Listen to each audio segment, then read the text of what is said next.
ಧರ್ಮಶಾಲಾದಲ್ಲಿ hit and run ಅಪಘಾತದಲ್ಲಿ ಸುರೇಶ್ ರೈನಾ ಸೋದರ ಸಂಬಂಧಿ ಸಾವು. ಧರ್ಮಶಾಲಾ ಮಾಜಿ ಕ್ರಿಕೆಟಿಗ ಸುರೇಶ್ ರೈನಾ ಅವರ ಸೋದರ ಸಂಬಂಧಿ ಹಿಟ್ ಅಂಡ್ ರನ್ ಘಟನೆಯಲ್ಲಿ ಸಾವನ್ನಪ್ಪಿದ್ದು, ಅದೇ ಸ್ಕೂಟರ್ನಲ್ಲಿದ್ದ ಮತ್ತೊಬ್ಬ ವ್ಯಕ್ತಿಯ ಪ್ರಾಣ ಕಳೆದುಕೊಂಡಿದ್ದಾರೆ ಎಂದು ಪೊಲೀಸರು ಗುರುವಾರ ತಿಳಿಸಿದ್ದಾರೆ. ರೈನಾ ಅವರ ಸೋದರ ಸಂಬಂಧಿ ಸೌರಭ್ ಕುಮಾರ್ ಮತ್ತು ಅವರ ಸ್ನೇಹಿತ ಕುಬ್ಮಾನ್ ಶುಭಂ ಅವರು ತೆರಳುತ್ತಿದ್ದ ಸ್ಕೂಟರ್ಗೆ ಬುಧವಾರ ಗಗ್ಗಲಿ ವಿಮಾನ ನಿಲ್ದಾಣದ ಬಳಿ ಕಾರು ಡಿಕ್ಕಿ ಹೊಡೆದಿದೆ ಎಂದು ಪೊಲೀಸರು ಹೇಳಿದ್ದಾರೆ.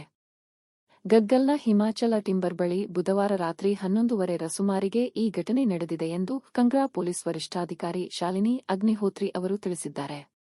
ಪೊಲೀಸರ ಪ್ರಕಾರ, ಕಾರಿನ ಚಾಲಕ ಶೇರ್ ಸಿಂಗ್ ಬೈಕ್ಗೆ ಡಿಕ್ಕಿ ಹೊಡೆಸಿ ಸ್ಥಳದಿಂದ ಪರಾರಿಯಾಗಿದ್ದರು.